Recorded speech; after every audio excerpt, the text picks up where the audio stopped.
Ladybird lessons with Miss Usborne. Fun for everyone. Hi Ladybirds, hi Bumblebees, it's Miss Whitbourne here. Today's story is called The Dinosaur Who Lost His Roar.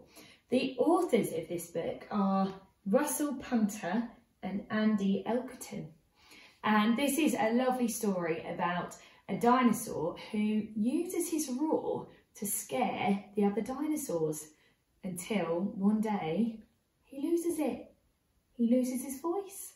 But can he save the other dinosaurs and put his roar to good use when he needs to?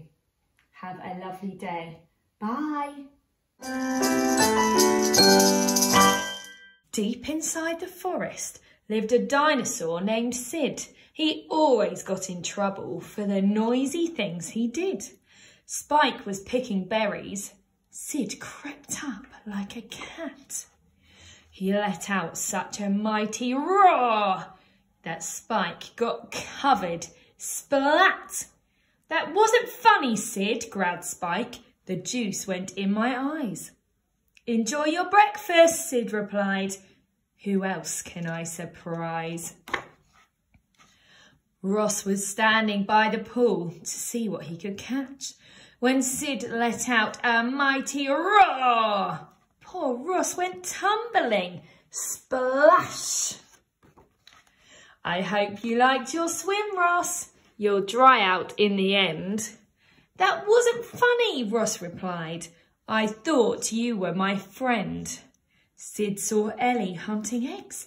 He sneaked behind her back.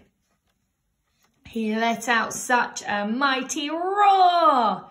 The eggs went flying. Crack! An excellent surprise, laughed Sid. You just can't beat my roar. But when he went to bed that night, his throat felt rough and sore. The next day, Sid saw Spike again and went to play his joke. But when he tried to give a roar, what came out was a croak. Ha ha, Sid, you've lost your roar. You can't scare me anymore. Ross was balanced on a rock. Sid went to scare him off. But when he tried to give a roar, what came out was a cough.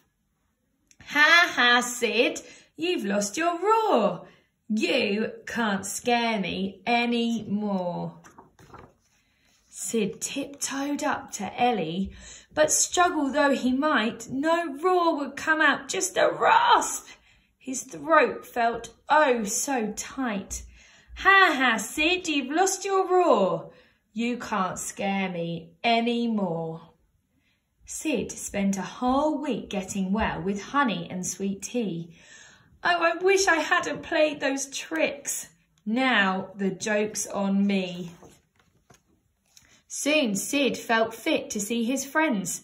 I'll show them I'm not mean. But when he reached the berry bush, Spike could not be seen. Ross was missing from his pool. Sid sensed things weren't right. He spotted scary footprints and they gave him quite a fright. Sid was getting worried. What would he come to next? Then came a shock behind the rock. Tyrannosaurus Rex! Sid hoped he had his voice back, but how could he be sure? He took the most enormous breath and gave a mighty roar.